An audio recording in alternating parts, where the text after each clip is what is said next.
There is a rule about money Jewish families pass down quietly. It involves the number 7. It has lasted over 3,000 years. When I tell you what it is, you will understand everything. Why certain families build wealth that lasts for generations, while others work their entire lives and end up with nothing.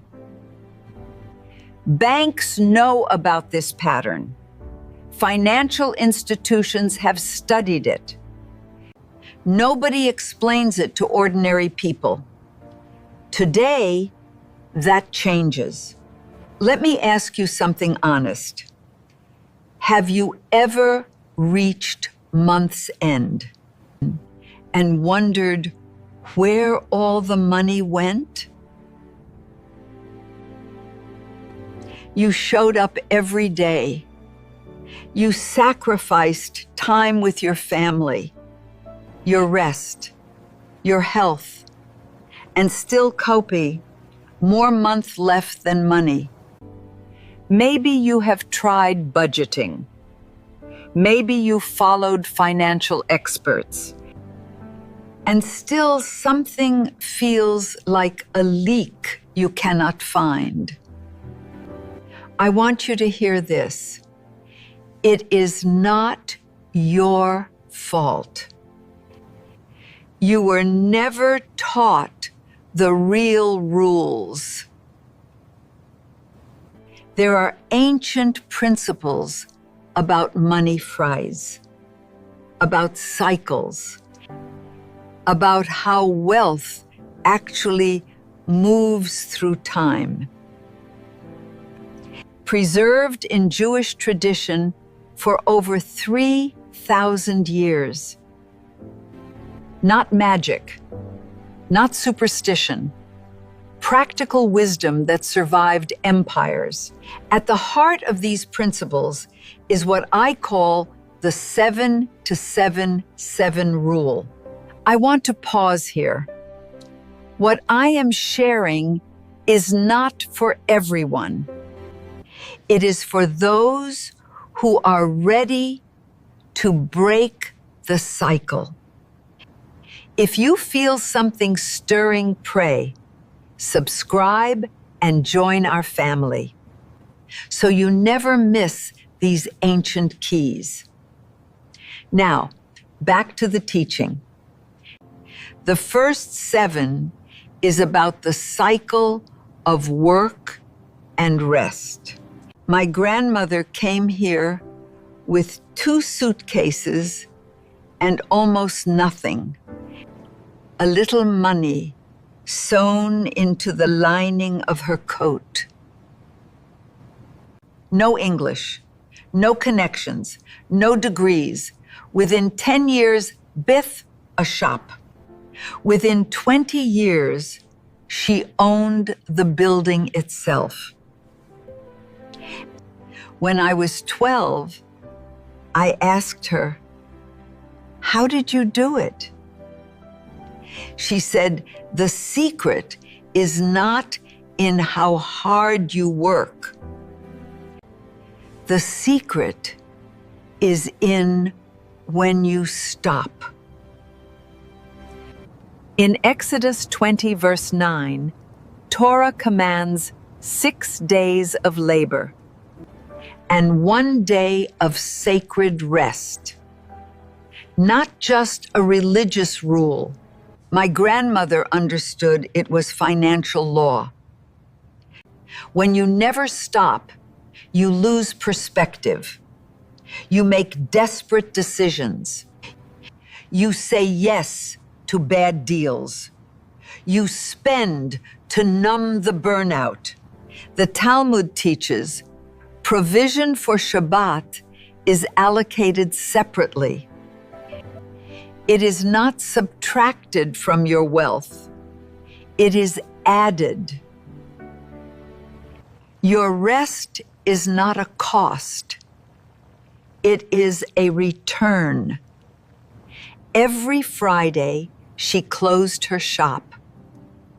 Her neighbors laughed at her, but because she rested, she thought clearly during the 6 days. One day of clarity was worth more than 7 days of noise.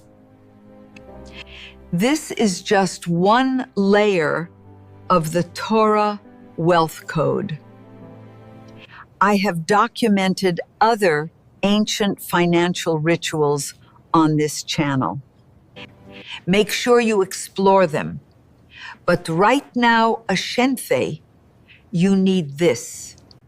The second 7 is called the Shmita Cycle. Deuteronomy 15 commands something radical. Every 7 years, debts are released. The financial slate is wiped clean. Banks do not want you to know this. Their model depends on debt. In Torah, debt was never meant to be permanent, only cyclical. Every 7 years, audit your financial life and release what isn't working. The deals draining you. Investments you hold out of pride. Obligations accumulated like barnacles on a ship, slowing you down. Apply it this week. Write down every financial obligation you carry. Ask yourself, if I were starting fresh, would I enter this again? Everything that gets a no-how'd, begin releasing it. Clarity is the foundation of wealth. There was a man in our community. I will call him David. A successful real estate investor. By 2008, he carried $2 million in debt. He could not sleep. His marriage was unraveling. He sat in his car one morning to bake. He could not go inside. That evening, he spoke with his rabbi. The rabbi told him something. David, you are in your personal Shmita year. This is not a punishment. This is a release. He made a list. He released what was not working. Within 5 years, he had rebuilt everything carfront, this time with no debt. The third 7 is the one that changes everything. It comes from the story of Jacob in Genesis 28, verse 22. He was running for his life, sleeping on the ground. No home, no wealth, nothing, a stone for a pillow. And in that moment of nothing, he made a vow. Of everything you give me, I will give 1/10 to you. Most people know about tithing, but almost nobody talks about when. Jacob made his vow at the moment of complete uncertainty. That is the key. Give 7% of everything you receive, not after your bills. First, before anything else. The Talmud teaches, tithe so that you will become wealthy. The rabbis were not being poetic. They were stating a financial principle. Apply it this week, starting with your very next paycheck, wanyan. Set aside 7% for giving before you pay anything. I knew a widow named Ruth who gave every single month, sometimes only $20, sometimes $50. When people said she couldn't, Ruth would say, "I cannot afford not to give. When I give, I tell God I trust Him pied, and He provides."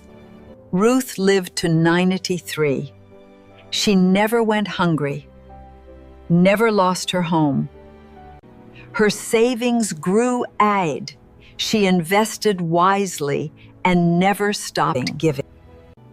Now let me bring all three together. This is where the power is. The first 7, rest every 7th day so your mind is sharp. The second 7, audit everything and release what is not working. The third 7, give 7% first and open a channel of blessing. Rest, release, give. This is the rhythm of creation itself. I have watched families practice these 3 principles for decades. The families who rest, audit, and give before they spend akire, they prosper. Their relationships are stronger. Their children grow up with security. If what I shared today touched something deep in you, Kakot, write in the comments, "I choose the rhythm of 7. When you declare it, it becomes real. It becomes a commitment.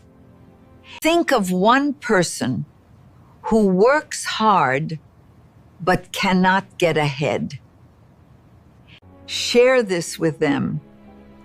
You might change everything for them. Baruch Ata Adonai, Magen Avraham. The same God who shielded Abraham said, who prospered Jacob said, who sustained Ruth. He sees you right now. Trust the rhythm. Rest, release, give. And watch what He does next.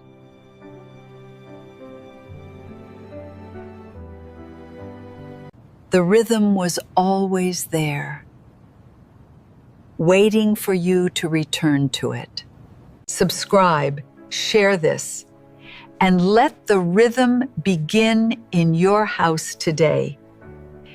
Shalom. Until we meet again, happy end, go and be blessed.